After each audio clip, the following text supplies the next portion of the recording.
Supply Sagar system మీద దాదాపు నెల కిందే నీళ్ళు రావాల్సిన పరిస్థితి మాకు.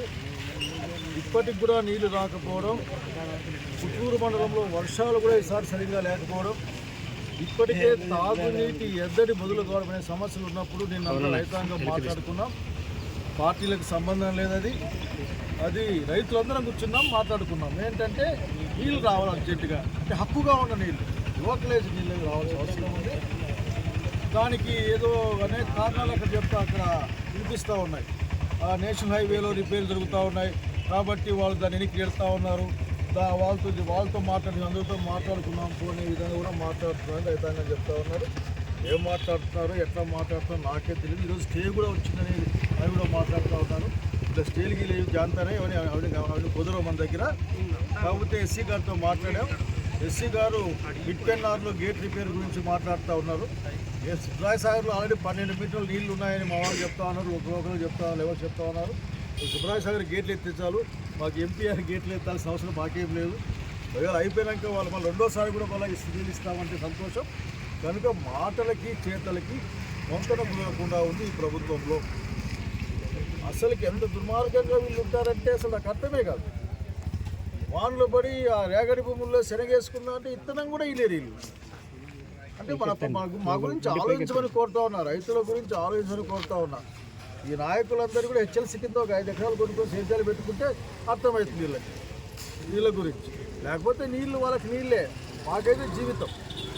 కాబట్టి అడిగితే ఒక 2-3 రోజుల్లో ఖచ్చితంగా గేట్లు రిపేర్ చేసి పంపిస్తామంటారు. ఈ డేట్ 3 డేట్లు మారాయి, 3 డేట్లు మారి చెప్తా ఉన్నారు. కనుక ఎందుకంటే ప్రజాస్వామ్యంగా మేము శాంతి రైతాంగం మాకు ప్రశాంతంగా జీవితం ఉండాలా, మా పనులు కావాలా, మా పనులు మాకు తాగే ఇంత కోరిక ఉండేవాళ్ళం. ప్రశాంతంగా సాయంత్రం పూట అందరూ కూర్చొని మాట్లాడాలనే జీవితం ఉండేవాళ్ళం. కానీ మేము కాన్ఫ్రంటేషన్ లేవు. మమ్మల్ని కాన్ఫ్రంటేషన్ తీసుకెళ్ళాలని హెచ్చరిస్తూ ఉన్నాం.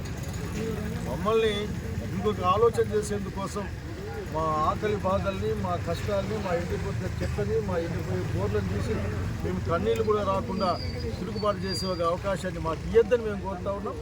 ఏది ఏమైనా ఈ రిపేర్లు ఏందో వాటేందో చేసుకోండి, రాత్రి పగలు చేయండి. ఒక 2-3 రోజులు ఇవ్వకపోతే ఆ తర్వాత సమస్య కూడా చెప్తా ఉన్నాం. ఇన్ఫ్లో తగ్గిపోతుంది, తుంగభద్ర నుంచి ఇన్ఫ్లో ఇప్పుడే తగ్గింది ఇన్ఫ్లో ఆఖరి. పోయినాక నీళ్ళు లేవంటారు, లెవెల్స్ లేవంటారు. ఇక్కడి నుంచి మళ్ళీ సుబ్రాయ సాగర్ దగ్గర నీళ్ళు పోవాలంటే అనేక సిస్టమ్స్ దాటుకుంటూ పోవాల్సి వస్తుంది, అనేకమైన యూటిలైజేషన్ దాటుకుంటూ పోవాల్సి వస్తుంది. కనుక నీళ్లు పైన ఎగువలో ఎవరుంటే వాళ్ళే దాన్ని డామినేషన్ చేసే కార్యక్రమం ఎప్పుడు నీళ్ళ మీద ఉంటుంది. బట్ ఇవన్నీ ఆలోచించి మేము శాంతియుతంగా మాట్లాడామని మమ్మల్ని చేతగానే వాళ్ళకి అనుకోవద్దు. మేము మాట్లాడితేనే ఏదో రియాక్షన్ కింద ఒక మాట మాట్లాడితే ఐఎమ్ ఇన్వైటింగ్ దెమ్. మాకు లాంటి వాళ్ళు మాట్లాడకుండా, మా రైతాంగం కష్టం పడకుండా ఎప్పటికప్పుడు సకాలంలో అన్ని పనులు పూర్తి చేసి రైతుల్ని కాపాడితే ఈ అప్రిషియేటింగ్ దెమ్. మేమంత దానికోసమే లేదు. మేము కూడా ఆఖరికి మా రైతాంగాన్ని మేమంతా ఆఖరికి ప్రశాంతంగా పంటలు పెట్టుకొని వచ్చిన డబ్బులు నేను ఇంకా రాజకీయాలకు వచ్చే వాళ్ళు చాలా మాట్లాడాలి కదా, అవన్నీ ఏం మాట్లాడుకోలే. సో తక్షణం నీళ్ళు ఇవ్వాలా, ఒక 2-3 రోజుల్లో నీళ్ళు ఇవ్వాలా. అదేదో స్టేలు గీలు రోడ్లు అంటే మాత్రం ఒప్పుడు సమస్య లేదు. డెఫినెట్గా హెచ్ఎస్ అధికారుల పని తెచ్చేంత వరకు కూడా గట్టి ఒత్తిడి తెస్తామని తెలియజేస్తాము. నమస్కారం.